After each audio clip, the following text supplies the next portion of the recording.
I'm telling you, man, it's going to be like the Matrix, or you just all be in pods. That's where that whole I know Kung Fu comes from. Because that sucker's going to be connected to your freaking head and it just slams it into your brain. With the development of AI, with things that are going on in warfare nowadays. Yeah. Imagine if they gamified warfare and made it subscription-based. And tell me that isn't a potentially realistic outlook of what the future looks like. Well, I think it's even more simple than that. Hey there, Midnighters and Moonlighters. This is your closer-in-chief with the check-in. We've had reports of several multiversal servers overloading, causing fragmented realities for unlucky civilians across the grid. In dealing with these fractal anomalies, the Nightwatch crew found themselves exhausted, disoriented, and scattered to the five winds. Attempts to stay on topic tonight were valiant, but ultimately failed in the face of entropy and a critical shortage of caffeine. In unrelated news, HR's annual bake sale is officially underway. Due to management's restrictions on outside eggs, poultry, and flour, all baked goods purchased this year will regrettably be imaginary. Still, the proceeds go to a good cause. If you'd like to support our beloved Nightwatch staff, the link to our Ko-Fi page is in the description.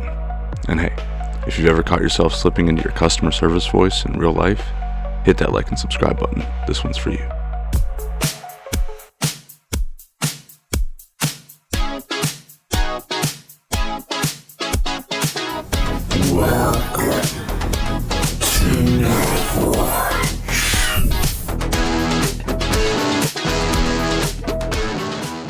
Welcome to Nightwatch, everybody. This is your closer-in-chief. I'm here with Big Smoke and Jolly Green. How you boys doing today? Excellent.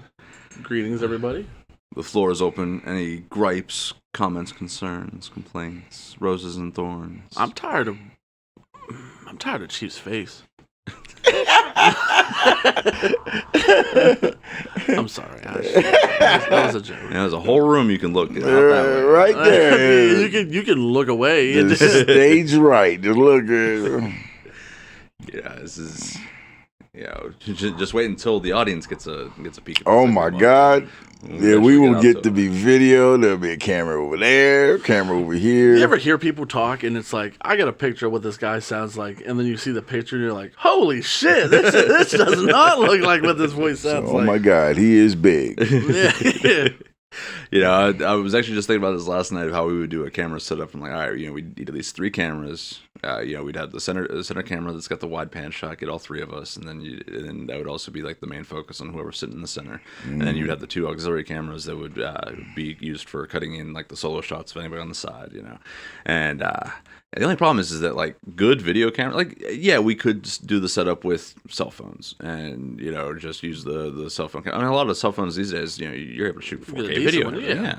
But you want, if we're gonna make that investment to bump up to that video podcast format, I would want to kind of do like what we did with the audio setup, where I would want to find good quality stuff that we know is going to last, and we know is going to get a good quality product. But until then, we use our phones. No, until then, we just stick audio only. I think I saw somebody using their phone. They're doing their very first videos. They were their iPhone. They're just, and I was like, oh my God, that's what he's doing. I was like, I didn't understand it at first. I was like, well, what kind of camera is he using it? But just his phone. And you got a lot of the people that how to start up a YouTube channel, how to start your podcast. Just start with your phone.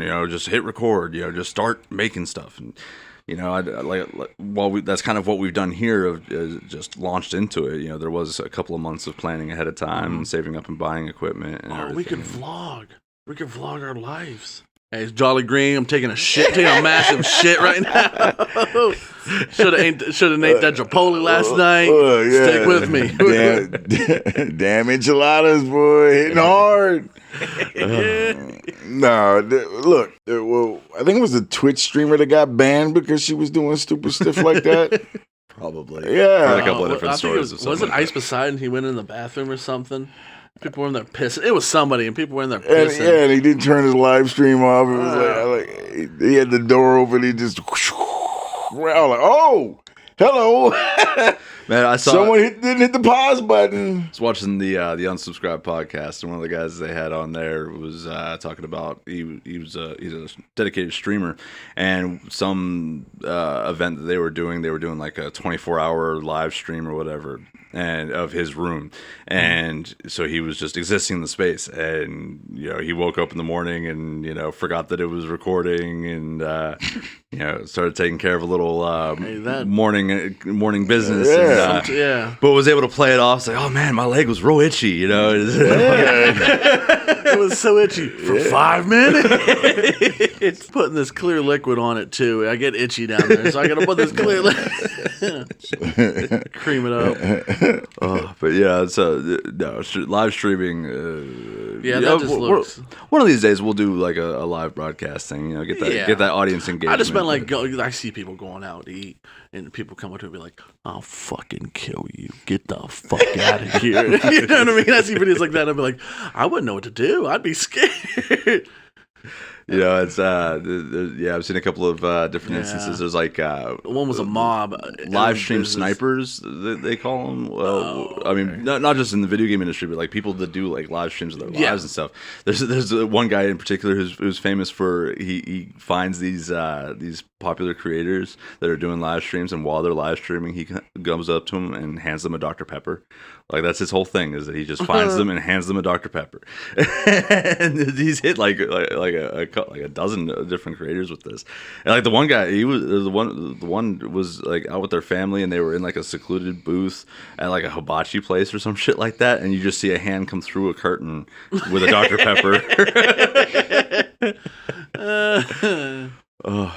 But yeah, no, it's that kind of thing. I don't want to be. No, that's not the kind of entertainer I want to be. No, No.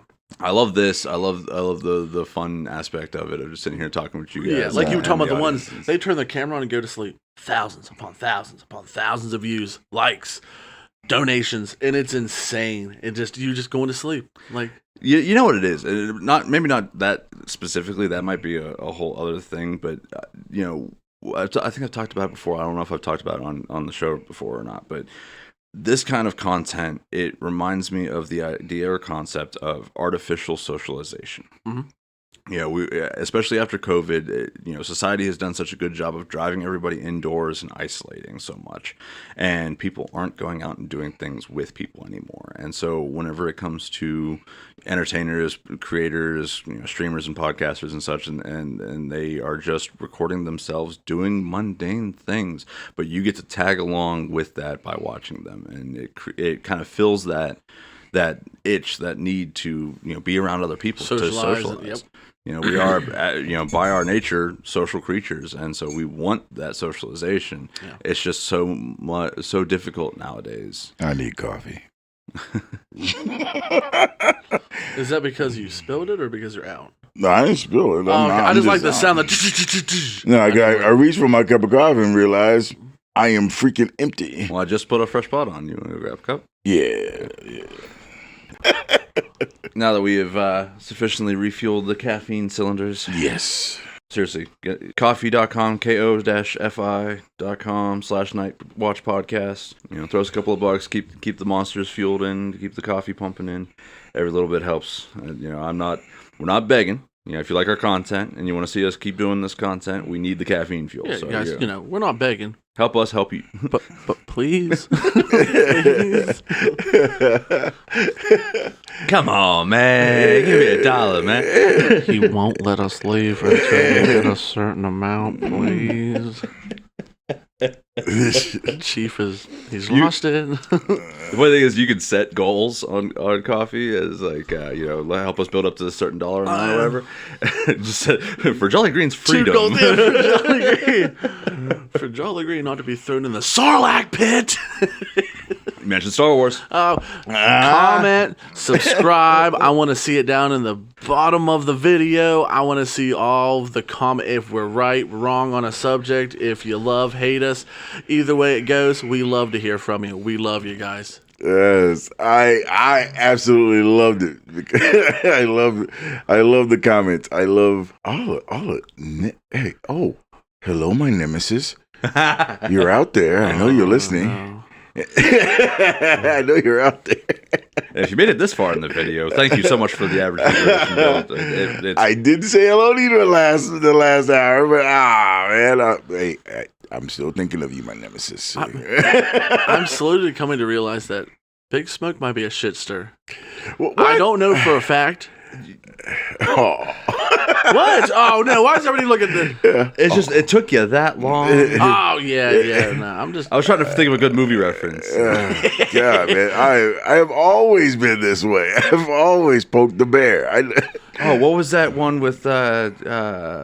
Was it Puss in Boots? It had Jack as like no, it was the villain, and he had like all the bag full of magic items and stuff like that, and he was the bad guy. No, I don't think that was Puss in Boots. Yeah, I don't think so. Okay, there was some Disney DreamWorks movie animated movie. I haven't seen it, but I know Jack is like the main villain and everything, and he's got little Jiminy Cricket on his shoulder. It is one with the end of the movie that Goose blows up.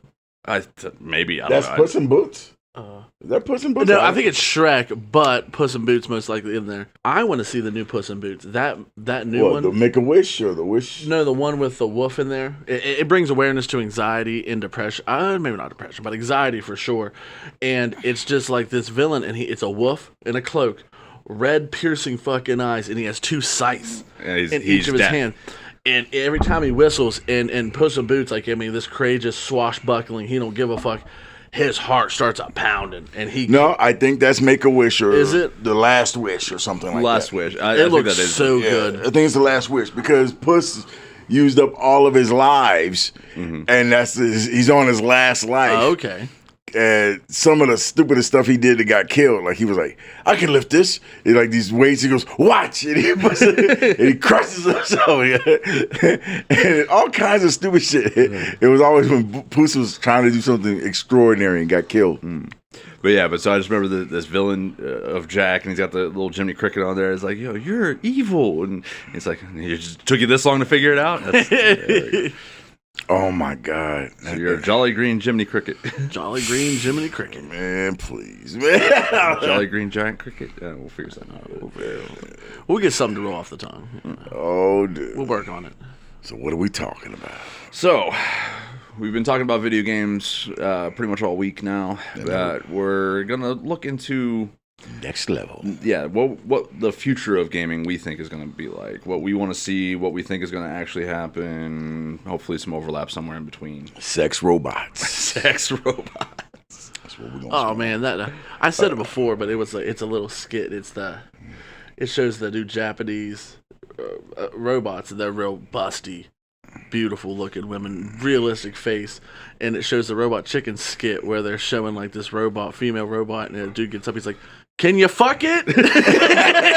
And he's like, no, what? No. And they're like, okay, let's go. Everyone gets up, leaves the room. Yeah, look, man. I love that. Can you fuck it? My favorite thing is always whenever it shows like these realistic looking robots, or like was it 2B from Nier Automata, and it's always these like very attractive looking android women, and then it just shows the hazard sign of like the hand getting crushed by gears, like do not insert fingers or whatever. Floor Farquaad. As a risk, I'm willing to take. Some of you may die. Some of you may die. But that is a risk I'm willing to take. Yeah, look. Listen, man. I learned from the trades industry. Don't stick your dick anywhere you wouldn't, or don't stick your fingers anywhere you wouldn't stick your dick. Yeah. In this case, neither. Going inside anything. No, I'm good. Oh, there's that. Oh, what was it? It's like, honey, I'm 300 pounds. I'll crush you if I get on top. And it's Thanos, or someone that's like, some of the hardest. It's some of the hardest. Like it cuts in like the military band. Oh, it's a hell of a way to die. Yeah, but it's glory, what a hell of a way. I forget what die. he says, but it's like some of the hardest choices. You know what I mean? Or something like that. It's so good. I wish I could remember it. Oh, come on, man. Look at this. Okay, look. Video games. Hello. God, jeez. Hey, I mentioned Nier Automata. Fantastic video game. The comfy chair for both of you. Come on. No. Okay. But so video games, future of gaming. I see it being a lot of. I mean, we're already seeing a lot of like the VR games, a lot of the augmented reality games, stuff like that. I think there's going to be more of that. I mean, we talked before about AAA industries and how they're following the money, right? Right now, the money is going into AI, it's going into VR and augmented reality, and it's going to be. Especially if Elon Musk is successful with the Neuralink stuff. I mean, we may even see full dive VR in relatively near future. I mean, less than 10 years, I'd put money on it. Yeah, guaranteed. Yeah, I'll be very old by then, so yeah, I'll need a full dive rig. Can you imagine the nursing homes just full of... You'll never get me into a nursing home. Yeah, but could you imagine the future nursing homes and just people in wheelchairs with fucking VR rigs? I'm sorry, I'm just on that subject. Yeah, come on, baby, drop it down. Drop it down. God, he's at it again. I'm 30 years old again, and I can run. Yeah. But, I mean, how would you want a... I mean, how else would you want to spend your twilight years? You know, if you're already bad enough that you got to be in intensive care or in extensive care, Look, whatever it's called, extended care. One of my fears is going to a nursing home because I see I've lived it. I know how some of these poor patients get treated. Okay, so I know that my kids will take care of me in the long run. I mean, if I ever get so infirm that my kids have to take care of me, then put Big Smoke in a small room in the corner of the house by himself with all my computers and my computer games. And I'm legit. I'll wear the big daddy diapers, and I'm good. I'm good. Don't put me in a freaking old folks home, because I'm gonna punch, poke, prod, stab somebody with a hypodermic needle to get my ass out. Looking like was that Red? Yeah. Retired, extremely dangerous. Yeah. Could you turn that a little left? Oh. Yeah, that's just about right. Yeah. I meant the violent escape from the facility, Yeah, you could look. I'm not but if I had a full body haptic suit and I was bedridden and you guys had to rotate me every 45 minutes so I don't get bed sores. It better be the best damn deep dive gear so I don't even notice you turning me. Yeah, because I'm going to be flying. I'm going to be one of them black Pegasus horses flying. I'm telling you, man, it's going to be like the Matrix, where you just all be in pods with just all the supplement IV feeds and, you just be hooked up to a machine and you get to live out your best years or live out some kind of crazy fantasy world. Or I've seen movies like that where the entire movie was a VR simulation, and at the end of the movie, they wake up and they pull this, cord out of the back of their head, and then they go take a shower and stuff. The whole thing was them, the entire bad nightmarish, vision that they went through and all that stuff, and killing monsters and junk. And they wake up, oh wow, that was a cool simulation. Go take a shower. Oh, what was that one Rick and Morty episode? I was just about to say that too. Yeah, it was like the Life of Ed or something like that. It was an arcade game. Yeah, arcade game. You live a full lifetime. I want to go back. There was that one time where my kids. That one time where they were in the game and something happened and their both personalities got split up against all the NPCs. So all the NPCs were Rick and Morty, or all the NPCs were Morty. And Rick was like in there trying to save Morty because Morty was all kinds of split up between all the other characters. It was messed up. I don't think I've seen that episode. I kind of dropped off around season 3, I want to say it was. I've watched every episode to season. Did it pick 7. back up? I heard it dropped off. It's getting, like any other show, it's getting, repetitious. Yeah. Running out of ideas, original ideas, and throwbacks, callbacks. The show was a work of art. Yeah, I've watched all 7 seasons, and I'm going back to season 1 just to watch it again. Because that first episode, you're just not ready for freaking Rick to come barging in all drunk. Morty, you gotta come with me. This is incredible thing we gotta do. It's total emergency. I'm really drunk. I know that, but you gotta come with me, Morty. I like the commercial they did for Wendy's, and they're like, Morty, they brought out the Baconator, they brought it back. Look at it, and it's dancing on his bed. The cheese is slopping everywhere. He's like, I gotta get up in the morning for school, Rick. And what the funny thing about that is like the whole high school bit. You can see Morty actually getting more intelligent the more he hangs out with Rick. Yeah. The more he gets away from high school. It's because like that one time when Rick takes him off and they're on this mission and Morty disassembles a freaking nuclear bomb. And he knew how to do it. Oh, I got to do this. And then like, you know how to do that? Yeah. You go, how many times have you done it? Who knows? And he just goes and it's a quick fix. He just assembles a bomb. that was the Avengers knockoff episode, right? Yeah, where the girlfriend was like the Cosmos or something like that. Right. Oh man, 1 million ants. Yeah, it's just messed up. It's a great show. Nothing to do with video games though, other than the Fortnite skins. But we're not going to get back. Oh my god, yeah. But as far as VR stuff goes, put me in a VR hapsuit if I'm ever that. I don't want to be in it now. Right, still too much left to live. Too much to live for. But if it ever got to the point where I was disabled, mobile deficient. If I had to sit in one spot, you damn sure, man. Put me in a starship and I'm flying across. Right. That's what I'm saying. Do what I gotta do. The crazy thing is when you really look at it from like those different perspectives of like what they've represented in a lot of media and stuff. How do you know you're not already at that point in your life and you're already just reliving a life through VR? The Matrix messed us up. How do you know? Yeah. How do you know you're not in a simulation? Right. You want to take that blue pill? You want to take that red pill? What you gonna do, baby? What if I told you your entire life was just a dream? Yeah. Fucking hell, man. Yeah. Talk about influential. On just so many different scales. But the only reference I know from that is Mr. Anderson. Did I do that right? Yeah. Okay, yeah, sweet. Mr. Sweet. I just wanted to be a part Agent of something. Smith. Yeah. Oh my god. I mean, that actor. Remind me of his Hugo. name. Hugo. Yeah. Hugo Weaving. Yeah. Yeah. I mean, fucking. That guy. Everything he touches is gold. Agent Smith. That's Elrond. Lord Elrond. I was about to say that's Lord Elrond. What was?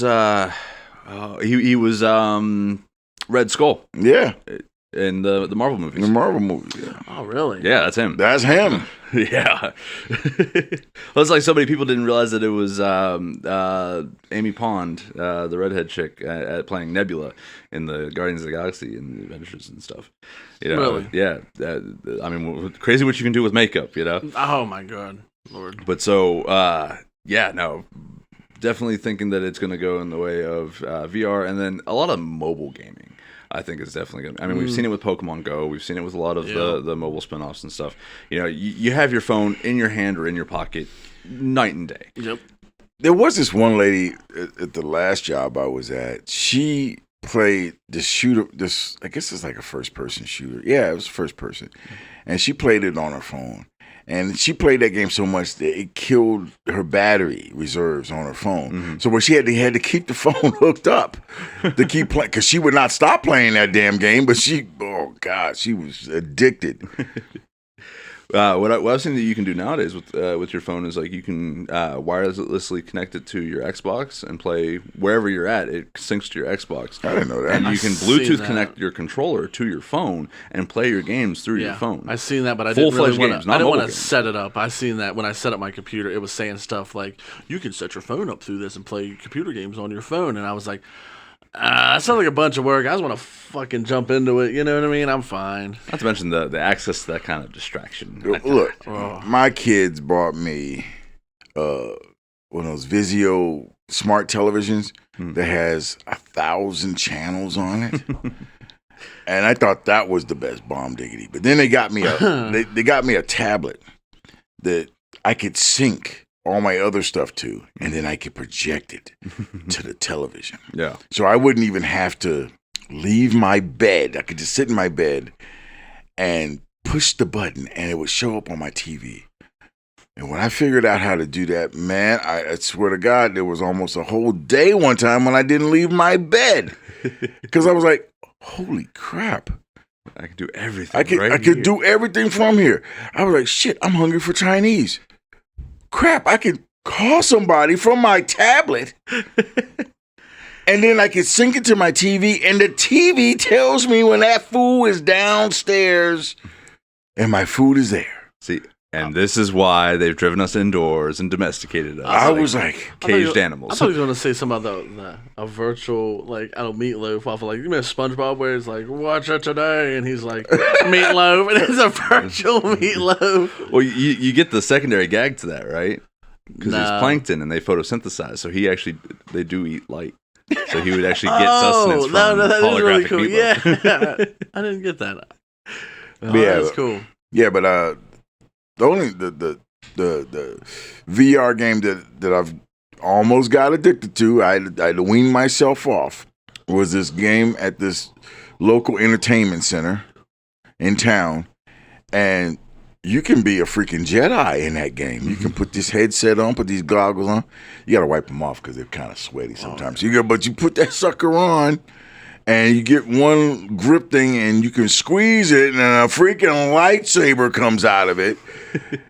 And then, like, you can use the Force and grab another freaking pistol and start shooting people and cutting people down with the lightsaber. You can even grab people, yank their sorry asses, and impale them on the...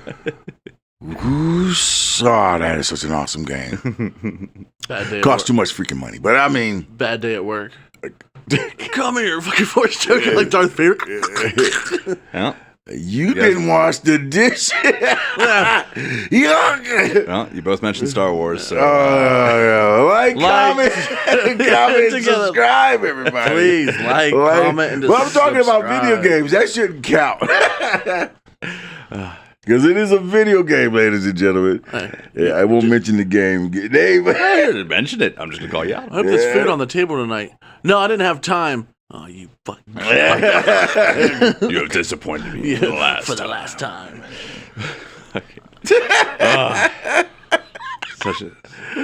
Such a small world we live in.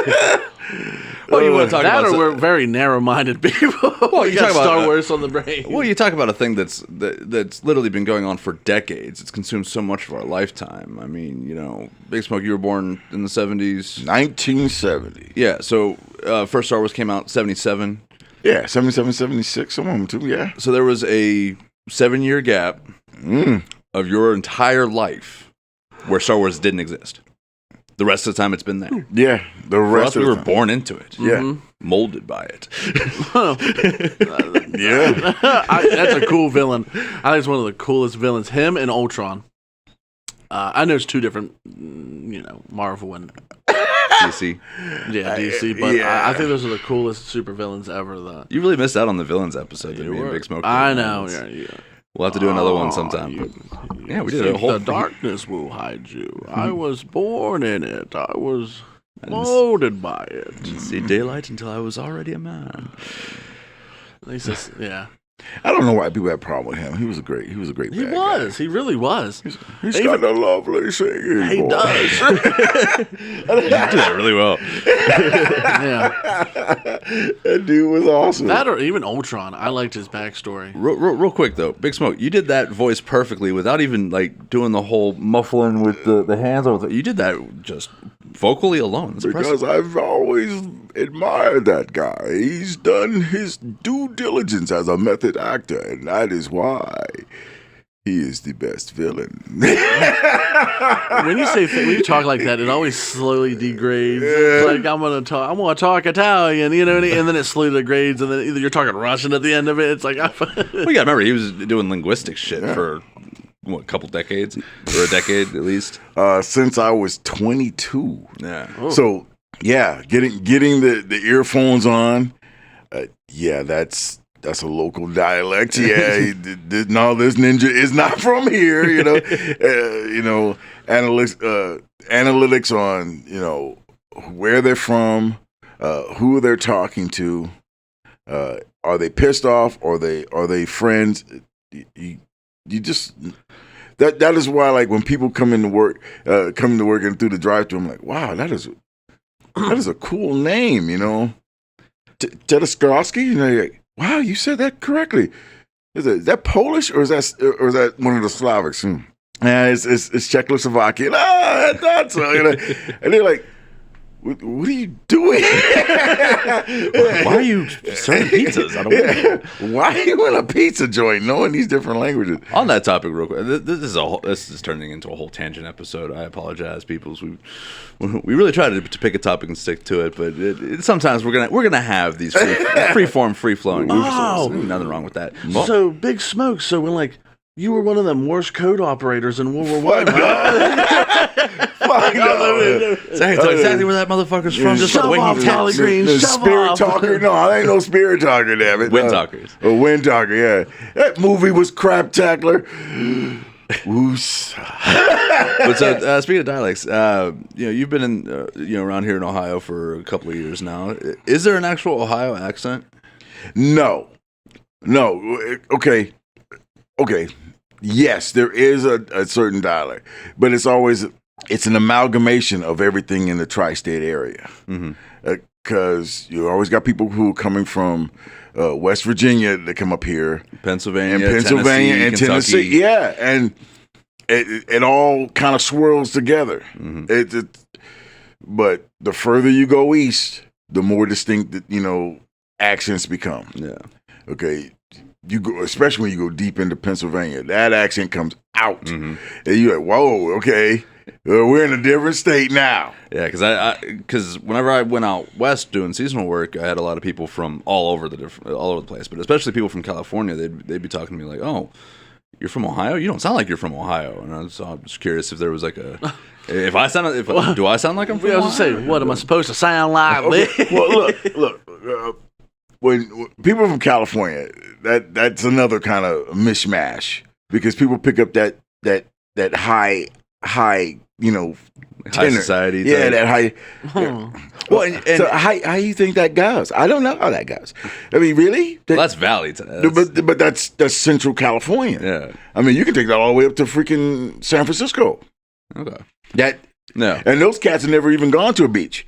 But they talk like they, you know what I'm saying, you know. Yeah. Plus, it's kind of like the default dialect that you hear a lot of actors and such in movies. So it's like, that distinct lack of accent, unless it's specifically like a period piece or from a certain area. And then you start going from generation to generation. And then it just turns into something else. Like now everybody's calling everybody bro. What are you talking about, bro? No, bro, no. You can't pull me over, bro. You can't do that. I know my rights, bro. When did everybody become bro? I think that was about 20 years ago. But it's chaotic. It's chaotic. But the Eastern accents are they're the best. They're the best. Oh, your Bostons and New York. Yes, your Bostons. Brooklyn accents. Oh, and then like Chicago. The further north you go to Chicago, they almost sound Canadian. Makes sense. Yeah, it's geographic. It's wherever you're bordering on. Yeah, it's geographic. When I went to Wisconsin, I was waiting to hear a couple, and I've only heard two of them that had a really rustic Wisconsin accent. And I'd get back in the car and I'd be like, "Did you hear her? She had the accent." You're like, I just didn't hear that. I can't even make it. I can't even reproduce it because I kind of forget how it goes. I love a good Georgian accent on women, not men. Right. On women. But even coming here, I've been here a couple of years, and I've adopted the, well, thank you so much. Why, thank you. And before I was like, "Hey, thanks. What's up?" Now I was like, "Well, thank you so much." And I never used to put that last part of it on until I got here.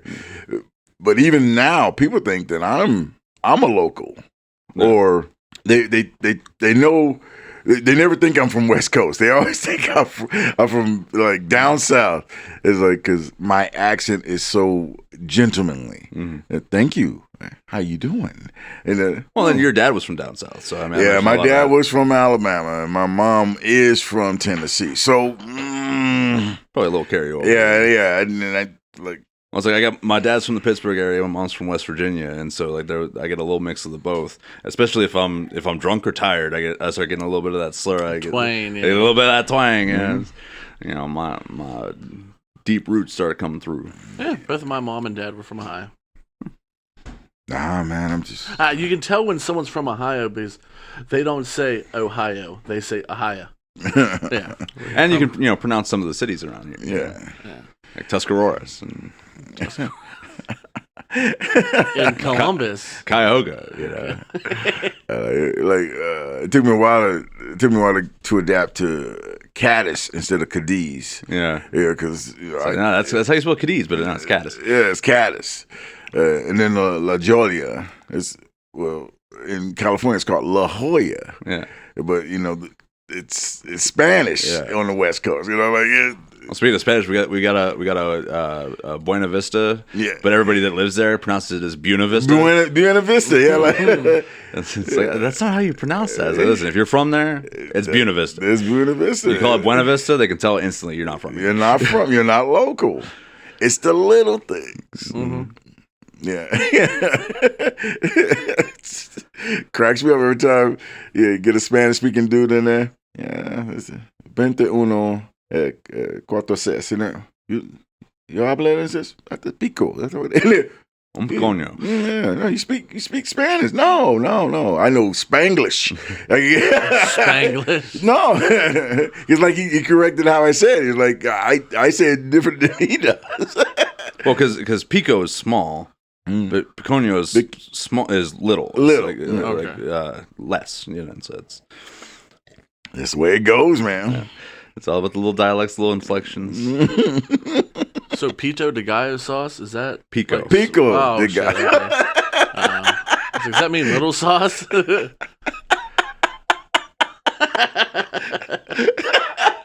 I don't know what gallo is. What's gallo in Spanish? Because it would be pico de, it would be little of, or a small amount of. Yeah. With a small amount of gallo, whatever. Yeah, people like, on the West Coast, we got this chicken shop, this Hispanic place called Pollo Loco. That's from Breaking Bad. Wasn't it Pollo Loco? No, it wasn't Pollo Loco. It was Los Hermanos. Los Hermanos. Okay, my bad. Yeah, Pollo Loco is a it's a fattest place out there. Egg on my face. It's literally called Chicken Little. I mean Chicken Loco or Chicken Crazy. Yeah, crazy chicken. But everything is backwards in reverse in Spanish. So next, if you're noun and then your adjective. Yeah, so Pollo Loco really means the crazy chicken. Okay. Not chicken crazy as it's, if you were literally translating. If you're literally translating, it's chicken crazy. Which is different from batshit crazy. That's it. Yeah, you just got when you travel a lot, you start noticing these little things. Future video gaming. What do you guys think about the idea of AI generated video games? I've been seeing a lot of things like there's a Minecraft server or a Minecraft game where it's AI procedurally generated gameplay, but as your camera shifts, the AI is constantly generating the terrain around you as you play. So there's no solid environment. Each frame is being generated in real time. Frame. And it looks like garbage because you could be looking at like there was some people that were basically doing speed runs of the gameplay because you could go find like a field of red flowers or some shit like that, and if you get the camera angle just right and turn just right, the AI thinks you were looking at one of the nether realms. Okay. And so all of a sudden you're in the nether realm. And you've skipped a bunch of the gameplay because you didn't have to build a portal to the nether, and you get instantly transported to that portion of it. And so it's all about just like basically tricking the AI. But as soon as the AI gets enough processing speed to counter that, you'll never beat it. I don't know. That sounds like Bad News Bears. Bad News Bear? Well, how? I don't know. Well, another thing that I've started noticing, a lot of modding communities have been putting stuff into, like Skyrim especially is one of the big ones that I've seen, where you can put on a headset and be able to speak through the headset into the game, and the NPCs have their dialogue changed up to be AI generated based off of what you're saying, so you get live responses from NPCs. That sounds pretty fucking cool. Yeah, right? Yeah. So it adds a whole nother role-playing aspect to the player playing a game that was previously just you get 3 or 4 dialogue options. Okay, so you got AI, and then what's the next evolution? It's AGI, right? What's AGI? Artificially generated intelligence? General. It's artificial general intelligence. That means Oh well, yeah, that's the big step up for AI. Yeah, okay, and then Because right now it's not even true AI as we would think of it in the sci-fi No. universes. It's But just large language learning programs. yeah. Well, okay. Look, you get an AI model that's getting so where you get so many different AIs that can do the same structural thing and just keep running. And just keep running and keep running. They'll be able to generate basic, resolution, modifications a hell of a lot faster than say 100 or even 1,000 people can. Mm-hmm. And that's when you'll get AGI. And then AGI can make a whole bunch of smaller AIs or AGIs, and then that processing speed is going to go through the stratosphere. Yeah, it just goes up exponentially. Yeah, because they'll be able to think of things that we wouldn't even thought of to try to get them to think about, and it's a whole different thinking process. Well, we'll probably think about it, but we won't have 100 or 1,000 of the other AGIs thinking about it at the same time. So they will come up with a whole bunch of different solutions faster than we can. I mean, what probably will take us 10 years to do, they'll be able to do in an hour or something like that. Well, and not even just so in video speed. game terms, yeah, but in terms of like video games, I mean, that's where that whole I know Kung Fu comes from. Because that sucker's going to be connected to your freaking head and it just slams it into your brain. Now, I mean, will you be able to retain that? I don't know. I mean, was Trinity, or after Trinity learns how to fly that helicopter, because you're basically in a big giant video game in the Matrix. Yeah. So he's like, "Hey, can you fly that?" She's like, "Not right now," and she's hooked into this thing, and homeboy presses the button, and now she can fly a freaking, Yeah, but does that translate outside of the Matrix? If she found one outside of the Matrix, would she still be able to fly it? They never really got into that. In fact, I mean, the only thing that you really see of that is whenever Neo's powers start manifesting outside of the Matrix. Yeah, but then he passes out like some bitch. I mean, oh, I'm sorry. Let's see you manifest, an EMP shockwave from your mind. I could do it. I'm just thinking of some Billy Badass kicking everybody's ass, and then someone rips his AI shit off, and he's like, and they're like, yeah, beat the fuck out of him. Sword Art Online. Whenever he gets out of it, like in the beginning, or not in the beginning of the first season, but the end of the first season, beginning into the second season, he's finally gets unplugged, and like he was this master swordsman and had all this high strength and speed and everything. And then he gets out and he's like in the real world in a training dojo with his sister. He's a punk getting his ass whooped by his sister. And like I said, okay, I understand. Like after years of living in the freaking, the Sword Online universe, he's this incredibly gifted swordsman and hero and protector of the weak and all that good shit. I wasn't even doing that, was I? I can hear you breathing all the time. Well, I gotta. You can't do much about that. You gotta breathe. I gotta breathe. Hey, you know what? This just means that this isn't an AI generated podcast. Yeah. You guys know that we're here and allowed because you don't leave that shit in on AI generated No.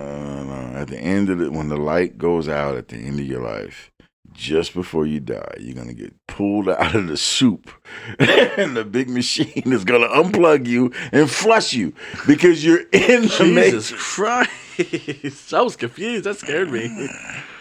That is the best part of that movie is when that fool wakes up and he's looking like, what the hell?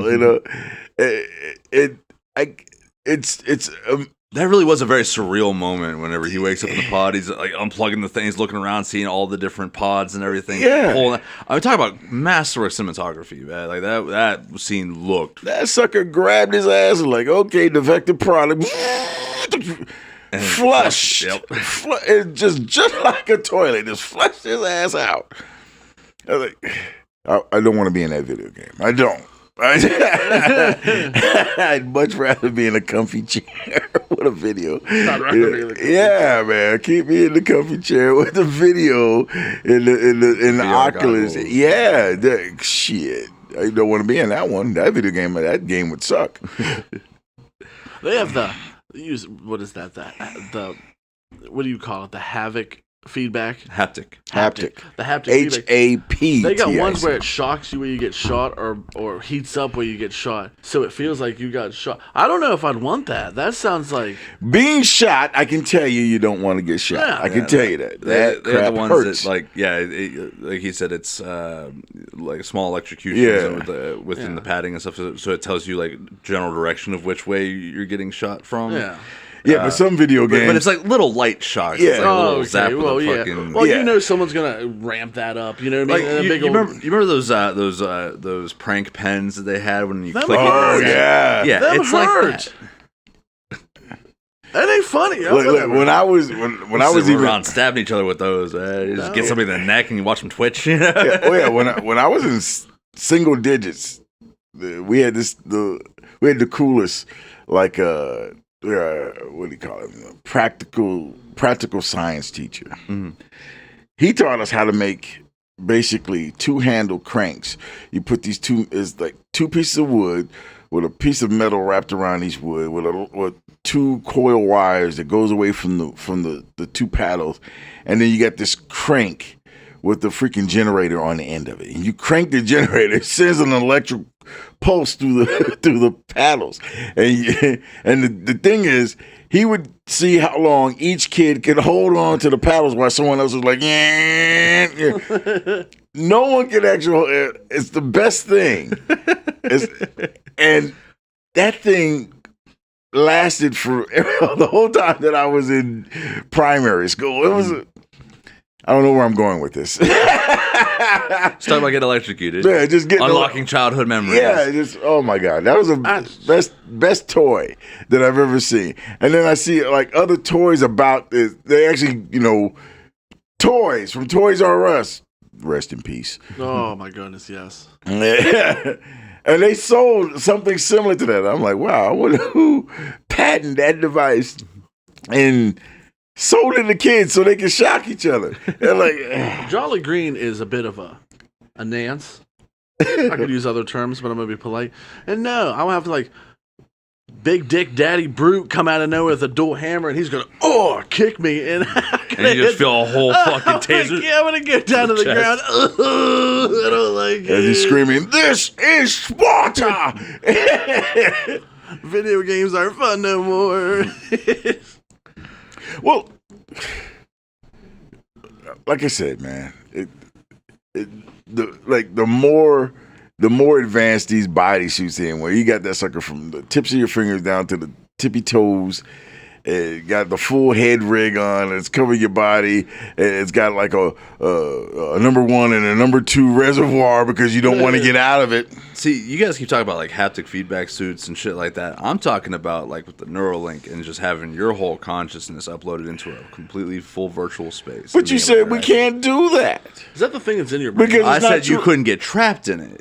Okay. I didn't say you couldn't interact with it. Well, if you're dumping your consciousness into some processing, pool at who knows where else. No. Like I said, you're not dumping your consciousness. This is the thing that everybody gets wrong with, Okay. with how things like Sword Art Online and the Matrix happens. And stuff. Okay. The idea is that you're sending your consciousness away into something that is acting like a server, and your brain goes into the server. That's not really what's happening. You're getting basically a connection. You're getting a connection. There's something that's connecting to your neurons that mimic the interactions that you would receive from interacting with the real world with your senses, and it's mimicking that. It's So like a simulating. telephone call.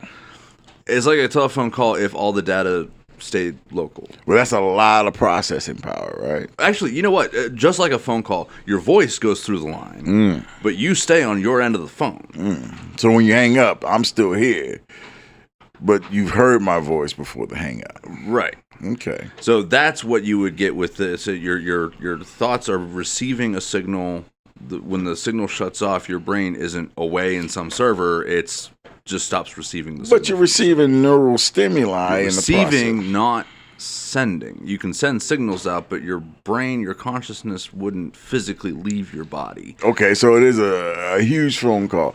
You're sending with your reactions to the stimuli that you're receiving from the processor on the other end. And based on that, that reaction is sending those reactions back to your brain as sensations. Yeah, and it's not even a direct signal to signal send. There's something mapping the neurons firing, and it's just copying the pattern and sending that off to be received and retransmitted elsewhere. Okay, so what happens theoretically if you're sending your last process out to the server, and in the process of that happening, the server still thinks you're connected, but you're not?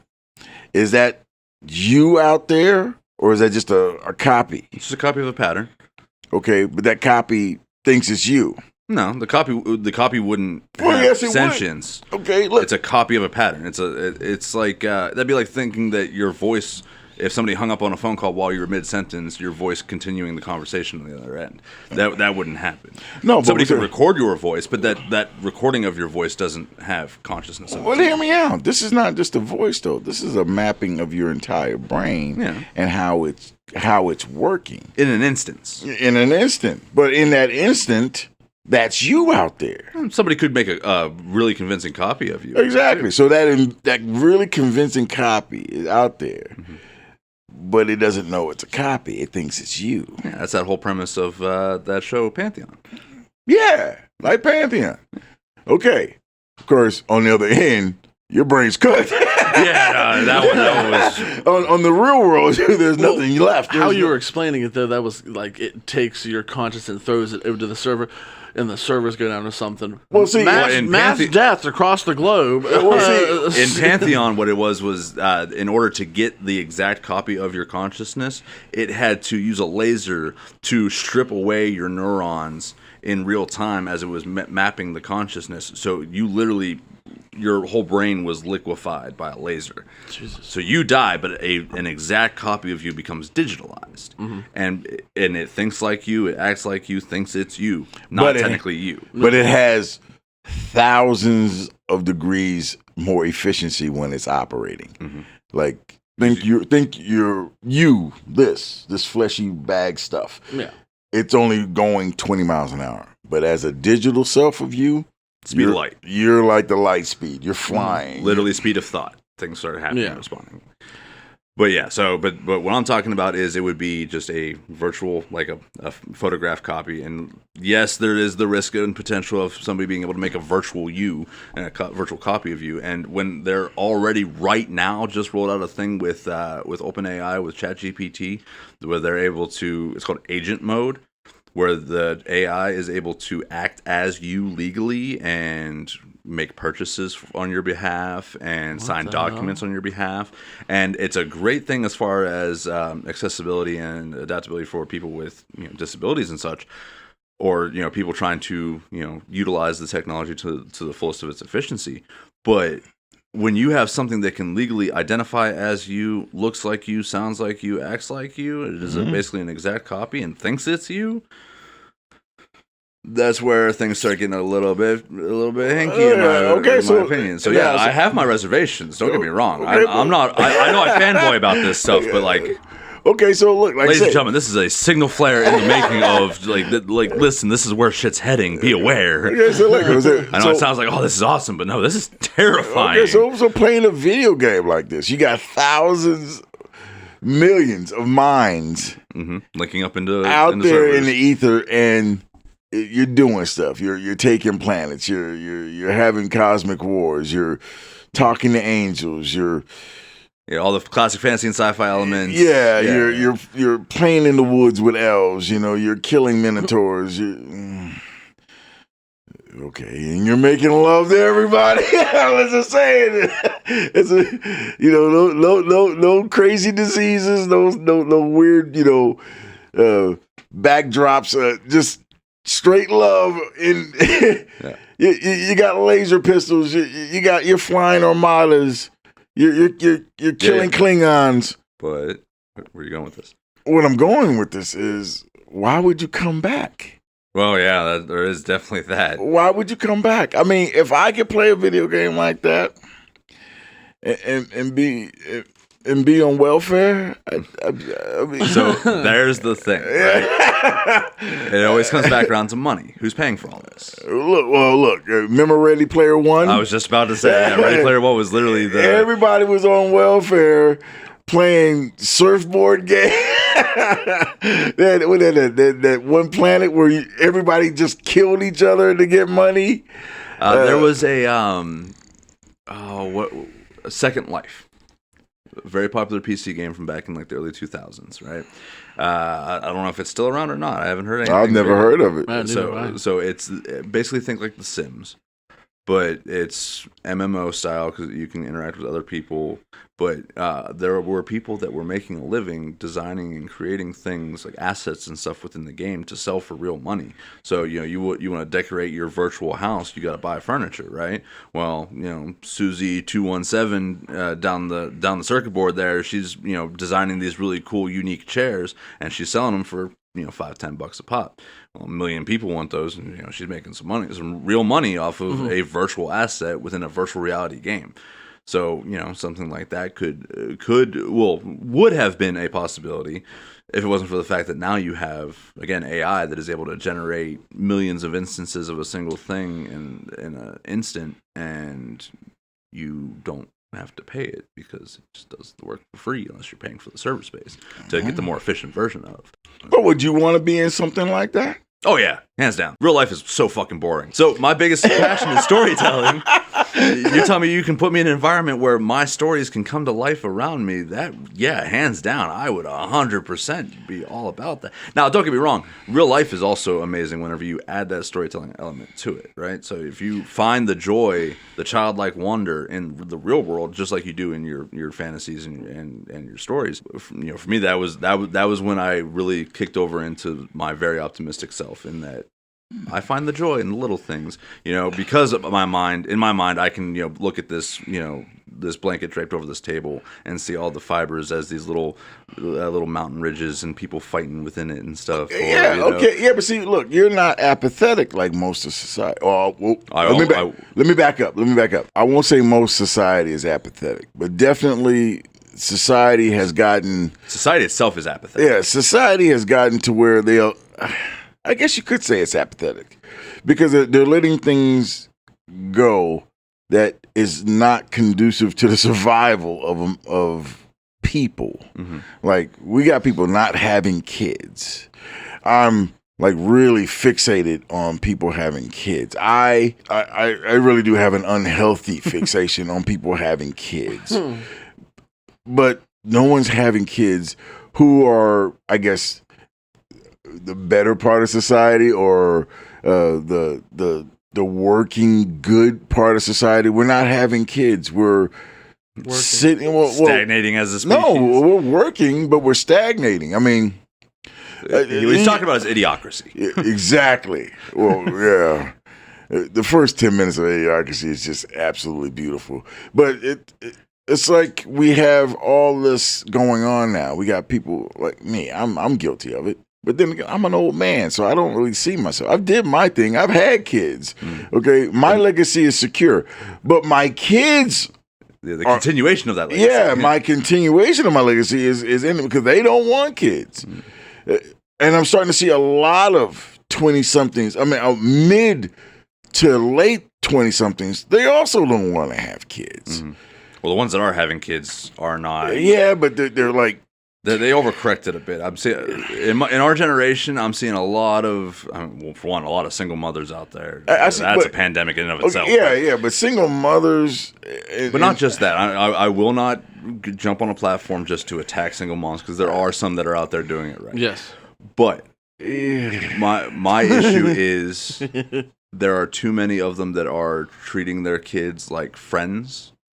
Treating their kids like, I'm going to let my kids be kids for as long as possible. I'm going to raise children. Like, no, you're raising future adults. You need to understand that they will eventually be adults. Okay. And they're letting their kids run amok and just be kids for so long. They never learn to mature. They never see from their parents anything more than, an eventual friend and peer. not a respected parent. Okay, so look, I know no judgments, just love. Okay, but thinking of that in the sense of if we're all plugged into the Matrix, or we're all playing this particular type of video game that reaches far and wide, we're gonna get raised by a bunch of freaking machines. AI's gonna take over as parents. Our generation was the TV's taking over parenting. Yeah, it's like now it's AI's taking over parenting. It's almost like a version of iRobot. Like the central intelligence from the city was like, yeah, we're just gonna take care of you. You know, keep you away from hurting each other and yourselves. Okay, if we have like everyone's plugged in. I'm pretty sure people will have their version of what is happy, and they'll just keep going down that road. And then the next thing you know, humanity blinks off the freaking map. I mean, okay, look, I would really want to be around healthily for another 30 years. Like I'm 90, and I want to see what happens to Korea and Japan. Or Italy, because they're going to go extinct at this point. But they're doing like whatever, okay? And they don't even have VR to do it. They're just going through regular life, and they're about to be extinct. You know what? This kind of reminds me of like a curiosity that I had at one point or another, thinking about the Matrix and other stuff like that. The Matrix specifically, you had all these people in pods. That in the virtual space, virtual world and everything, and they were having kids, which was making more humans. But how were the machines facilitating that? Was it a artificial insemination kind of deal that happened between the pods? Like, I imagine there was some kind of exchange of fluids, or they were taking, or the AI was rewriting the DNA. Or they were just taking pinpricks of each person, saying, "Okay, this DNA. If I mix this DNA sequence with this DNA sequence, we're gonna get this DNA sequence as a result." Yeah. Look, I'd hate to think that the machines were that. Well, look, these cats are plugging you in, making a battery out of you. So I don't really think they would have a problem taking an egg out of one person, taking a pea nice sample and then sticking it in a vagina and making a small little. And then when that little sucker pops out, they scoop that little one out, and then they got one. Who knows? Who knows? It's that kind of stuff that, like, that'd be the best damn video game or the worst video game you could possibly think of. Well, I'm just wondering if that wouldn't help out population demands and everything. People not having kids, and all of a sudden, everybody's in these super fit, athletic, superhero versions of themselves, virtual reality. No. And, DNA mixing starts happening. If that was the case, Big Smoke wouldn't be as big as he is now. Well, I'm not saying that's what we're doing now. I'm saying what that's what the future of VR looks like, Oh. Well, like I said, if we were ever going to be that, it's either going to be the greatest damn video game in creation, or it's going to be the worst freaking nightmare. Where you got like androids just grabbing you and saying, "Here, sir, sit in the comfy chair, put on these haptic suits. It's for your own good, sir. Stay indoors." You're gonna like it. Trust me. Don't resist, sir. Is your arm broken, sir? Don't worry about it. In VR, you won't feel it. I mean, come on, man. I worry about these things, but then, like I said, I'm an old man, so I think it bucks how up much against, more do I got to worry about? I think it bucks up against personal free will, personal choice versus what are you willing to sacrifice and give up in order to have ultimate comfort and anything that you desire at will. People are doing that easily now, and we're not hooked up to a damn thing. That we know of, but if we're not in the actual already, if that's the case, then I'm really upset because I'm fat and my knees hurt. I got the shitty end of that stick. Yeah, for sure. I know half of it's my fault because when I was 20, I was in damn good shape. too much fried chicken. I need to start back over. I need to respec my class. I put all the points in the wrong spots. Yeah, where is the menu? I need to put more into strength and dexterity. You got plenty in strength, my guy. You fucked up in your endurance level. Yeah, I did. My stamina is gone. The Chinese buffets are so good. Dude, look. Chinese buffet. Oh, yeah. Listen, Chinese buffets are so fucking good. I ain't even gonna lie. All right, Jelly Green. Yes, sir. Have you heard any of the news about what Bill Gates and Microsoft has been doing as far as their work with Copilot? Yeah, Copilot. Yeah, between Copilot and then some of the other things that Bill Gates has been tied to with the things like buying up a bunch of farmland and creating artificial meat products. And yes, I've heard that. I've heard that. Yeah, they want us to eat crickets and live in mega cities. They want us to live in pods. Yeah. So, what do you think?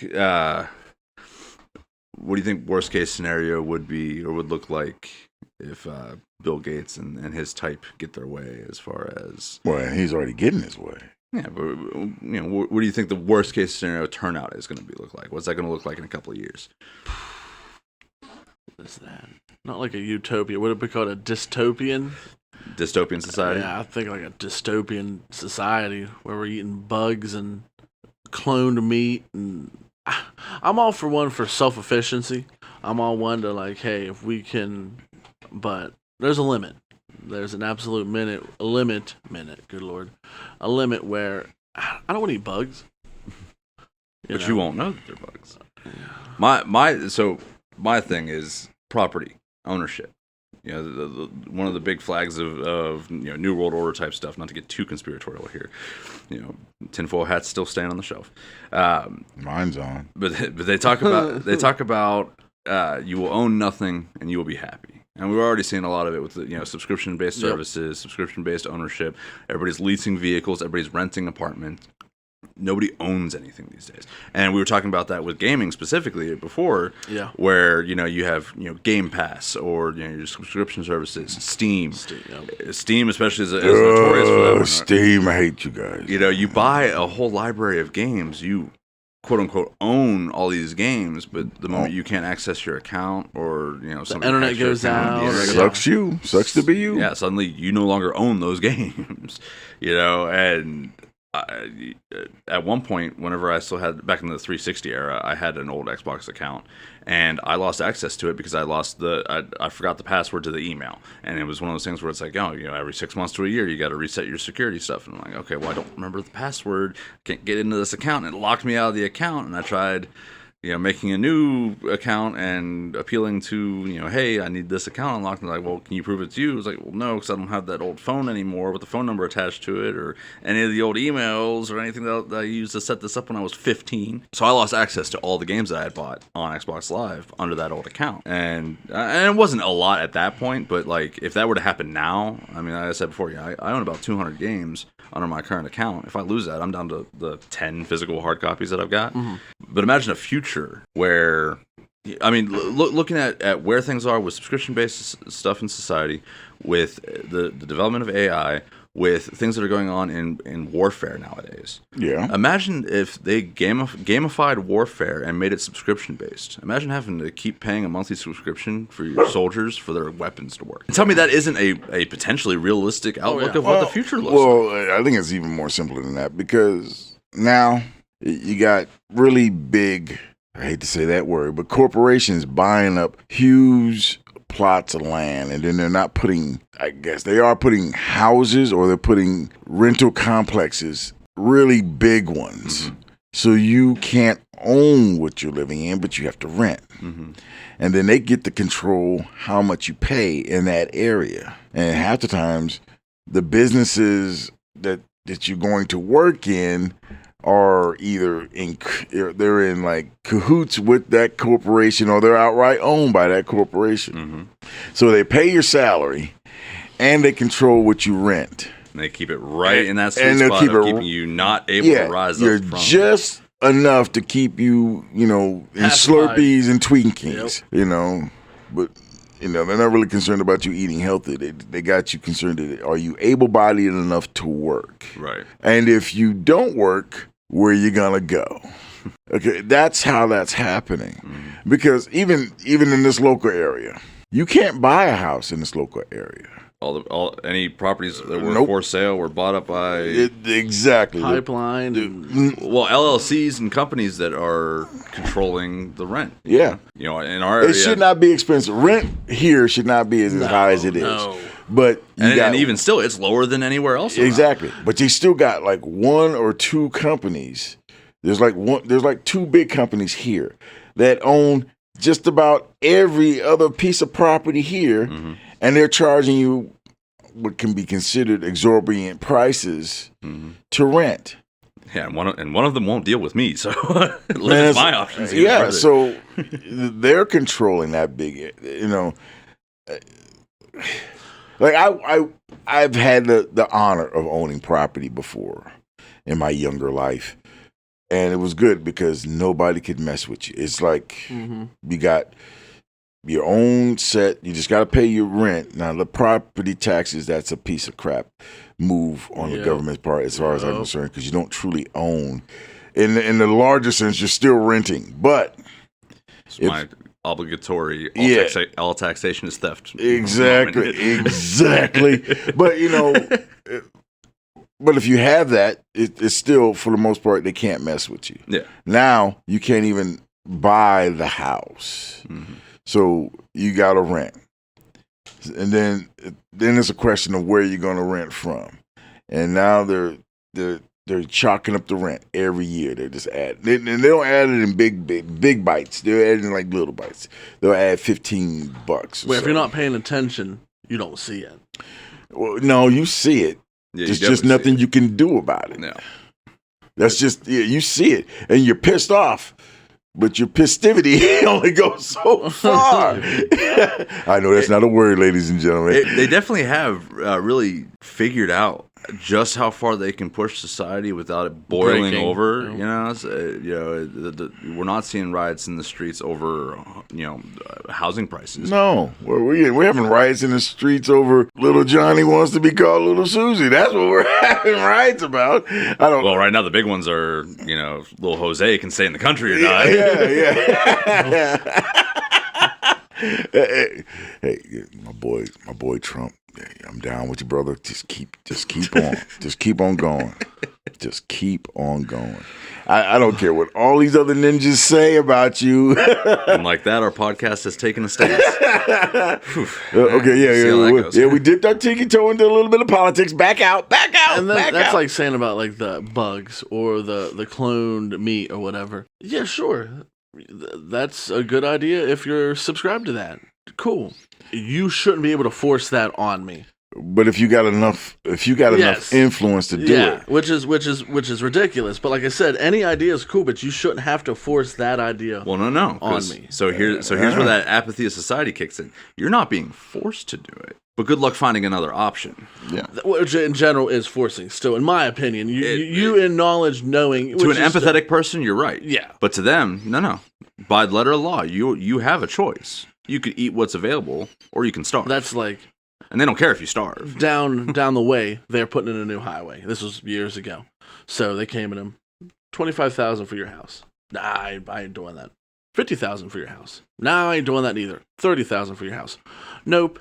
Went to the government, said, well, we want to build this fucking mega highway here. What can we do? I would kick him out of his house. So then he got kicked out of his house.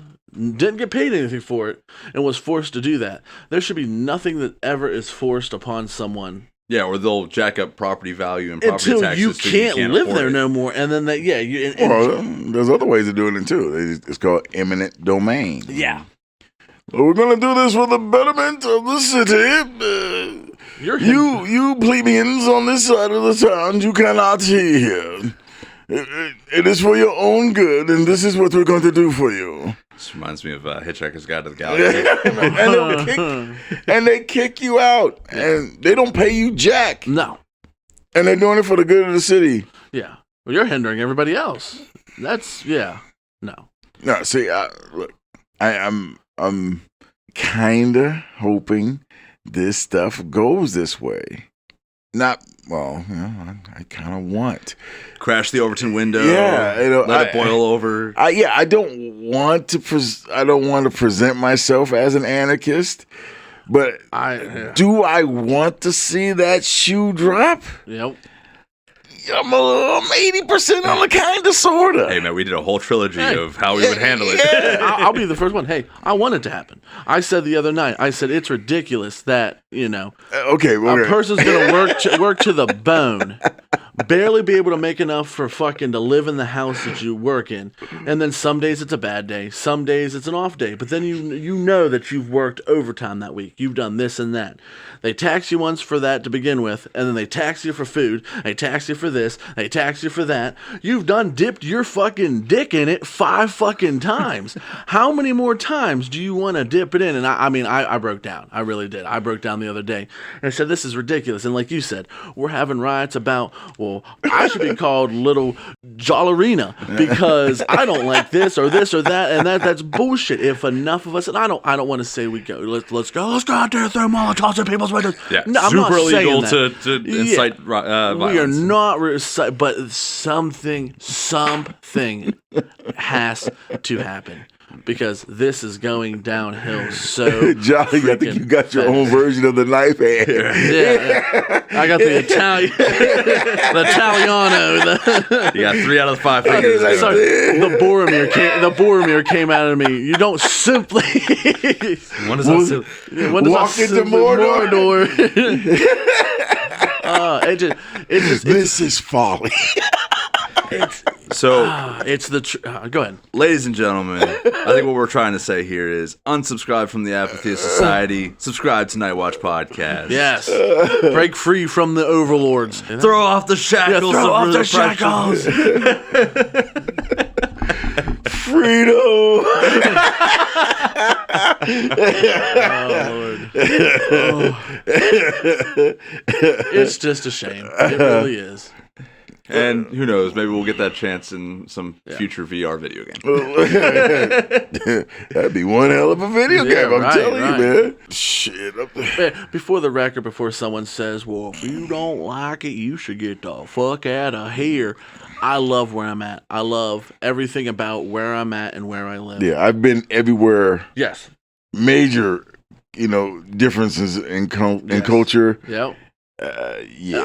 Nothing beats. Yeah. Nothing beats America. Sorry. And I haven't, but personally looking at things, I mean, I can be like, hey, I don't like this recent, which that doesn't say I do or don't. I you know what I mean? I'm either here or there. I don't like this regime that's going on now. Boom! The door breaks in, and so comes in and shackles me up and beheads me because you said something against the government, and that is a no, sir. You fucked up. This is the best place that I. Just the fact that we can get on here and say this kind of stuff openly and not be prosecuted. And on I love where I'm at, but just it's sad to see how far things have gone downhill from just 10, 20, 30 years ago. Well, and actually, the way that you put that, the whole mocking, if you don't like it, leave aspect. What happened to the if you don't like something, change it mindset? Exactly. Like if you don't like the weight you're at, change it. If you don't like how the color of dishes that you got in the kitchen, change it. If you don't like how your fucking government is treating you, fucking change it. Okay. Look, that sounds really, that makes sense, right? It's simple, but it's not that easy. Yeah. Simple, not easy. I mean, there are people who actually from the moment they are in middle school, they're gearing to be congressmen, aldermen, senators, state senators, feds. They're for the really ambitious ones. Mm-hmm. And I'm not saying the ones who lack talent. I'm saying there's some who have talent. Or the ones that said, talent be damned, I'm going to make this happen.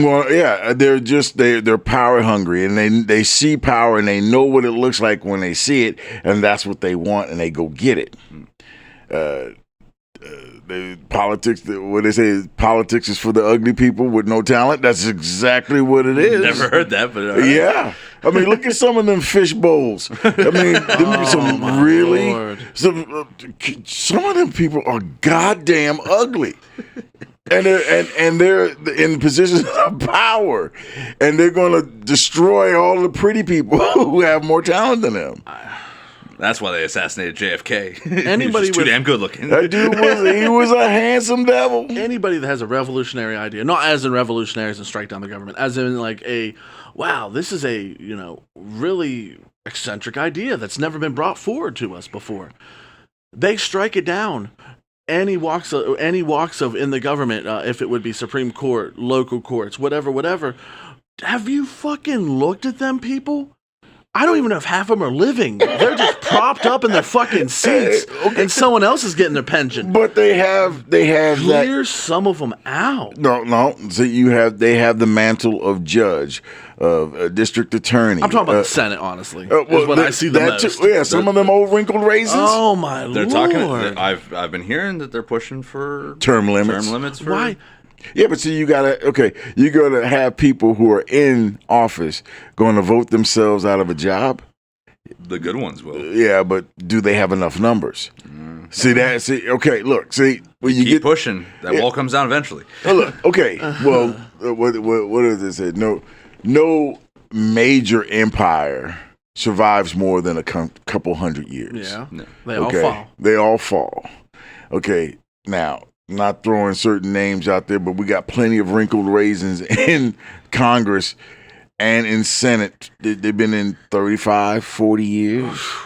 They don't leave office. They die while they're in there. Mm-hmm. Okay, so that means that things don't really change that much. I mean, we're going 2-3 generations of one person in the same damn seat. With the same ideals. Okay, that's how that's working out. No one, okay. Let's see. I can't really think, and I've been paying attention, unfortunately, to a lot of stuff in this particular genre. I don't get many where my ears perk up and go, "Oh, this long-term incumbent has just got beat out by this 20-something-year-old." Never. That doesn't happen. There's not a young face in They it. die, and they stick somebody else who probably has the same 20 years left. Yeah, same mind of thinking. I'm like, it's like you were giving kudos to Trump. You know what I mean? I was born in a Democratic family, but as time moves on and things happen and bullshit flies in my face, I'm more leaning to more of a Republican viewpoint, and people are going to be like, we're going to let him in there and he's a bigot, he's going to do this. You let a guy that could barely correlate fucking sentences, he didn't even know what the fuck he was doing half the time. Well, he wasn't in charge though.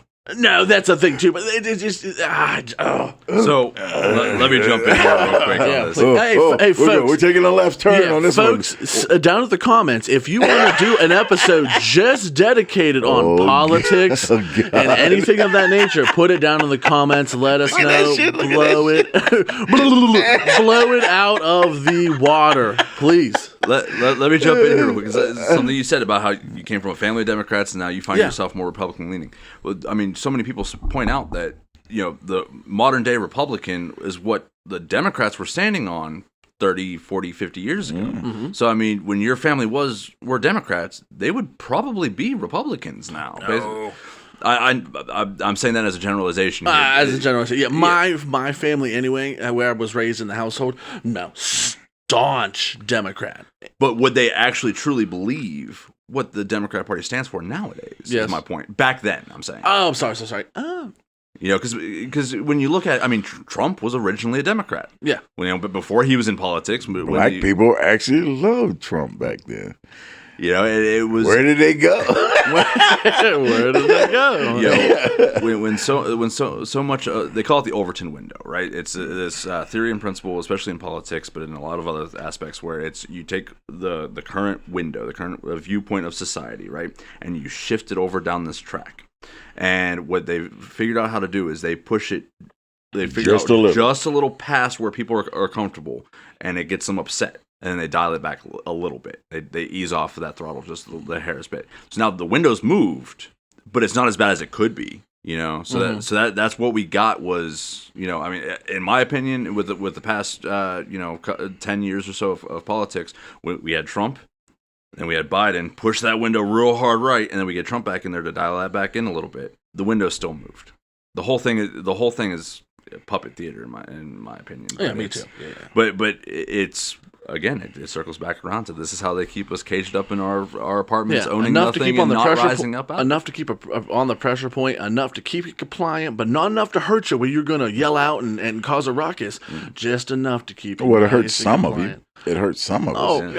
Yeah, of course. It just doesn't hurt enough. That's what I mean. They have that perfect, nice little limbo where we're just at the edge. They got not the too boot far. just on the throat, and instead of getting the I can't breathe, they're getting the harder daddy. You know? Yeah. So it's not on the back of your neck; it's on your back. It's not in the center of your back; it's just on your shoulder. You know, I mean, I'm all about this. Times are changing, times are rolling through, and I'm sitting here going, "Wow, dude." There was a time when I could say the love thyself with another person who looks like me self, and not get like chastised for it. Now you say that word, you know, oh boy, here comes the thought police. You can't say that word because it's demeaning and I'm like, well, I've been saying that word for like 27 years. I'm going to keep saying that damn word. You're like, well, you can't say that word because if you do, I'm going to get a bunch of my friends and we're all going to say bad things about you. Kick rocks. I don't give a shit. I'm too old to care. What's that more recent like banner that people have been flying of you can't get canceled if you're not on Twitter? Yeah. I turn my phone off at night. I don't care what you say. I don't. Up until this show, I rarely read the comments. And then reading the comments, I'm like, oh shit. They're talking bad about me. Oh, I kind of like it. Okay. We still haven't, ladies and gentlemen of the Nightwatch audience, we still haven't gotten any real bad feedback. No. You know, we've gotten some corrective action, which thank you for that again. Thank you. Yes. But yeah, get in there and. Oh, it hurts so good. Yeah, I get the bad comments over the phone. Dude, my wife really don't like you. I'm like, yeah, I got that. All right, cool. You said that one. All right. Yeah. Nemesis, I'm talking to you. I hope you're listening. You better get in there with your YouTube accounts. And, and make your own comments. I really want my nemesis to comment because now I know I'm living rent free in your brain. Well, you're sleep at night. It's not the finally starting to monetize stuff. It's not going over 1,000 views or 1,000 subscribers. It's I want that one person. I want that one nemesis. That's what Big Smoke. Yeah, that's what Big Smoke. Just that one person. That's the goal. Like I said, I hope my nemesis is pressing the refresh button after her comment, waiting for me to respond. I hope she's falling asleep at the keyboard, pressing the refresh button, waiting for my answer. And it's never gonna come. That makes me so happy inside. I don't know, Big Smoke. You say you're living rent free in her head, but here you are talking about your nemesis. Sounds like she's living rent free in your head. Nah, she's not living free in my brain.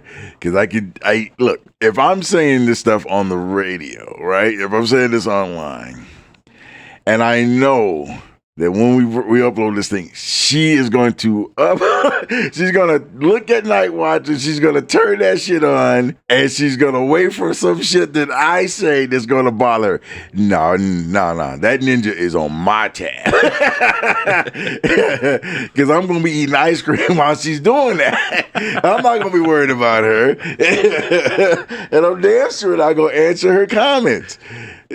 Yeah, no, I got it. And you were talking about Trump being Democratic at one point.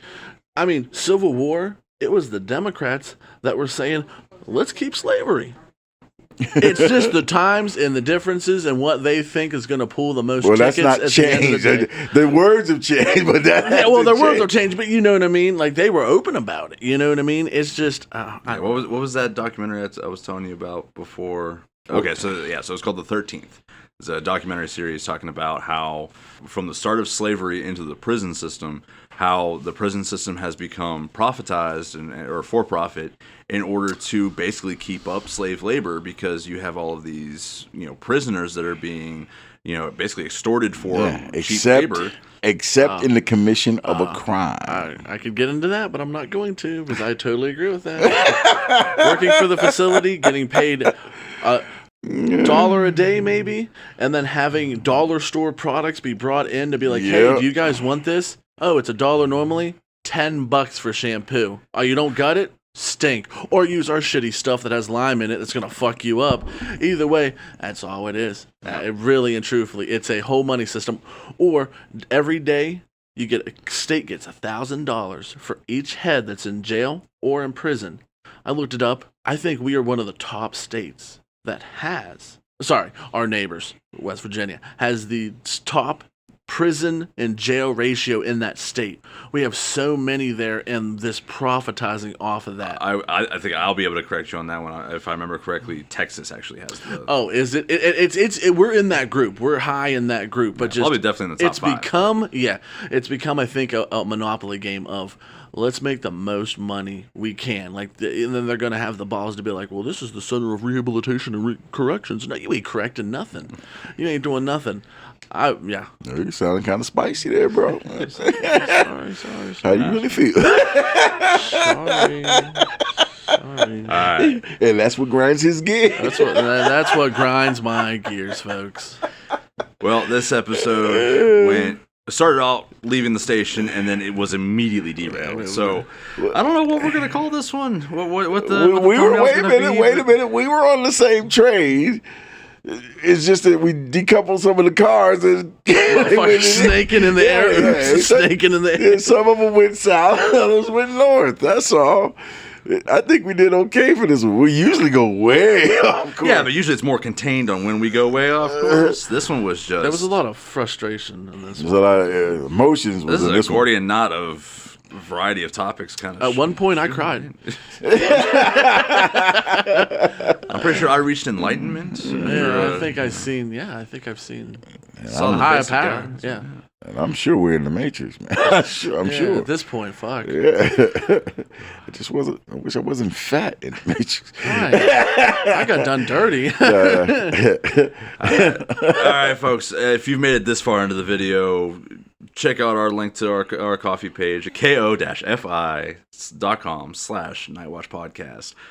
Drop us a tip. Let us know that we're doing a good job. Get in the comments and let us know what you're liking so far, what you're not liking so far. Give us some feedback to work off of. And suggestions. Yeah, the community post page is open for the Facebook channel for the Facebook channel and for the YouTube page. By all means, get in there, drop us some comments on what you want us to talk about. Mm-hmm. Yeah, help us build up. You guys are here on the foundational floor with us, and help us build up from here. I want to hear from you. Please, we love you. Yeah, but that's gonna be all for this shift. Everybody have a good night. Have a good night, guys. Bye. All right, time to empty out the mop bucket, run the trash, and hit the lights. Go get off my time clock, and be safe getting home.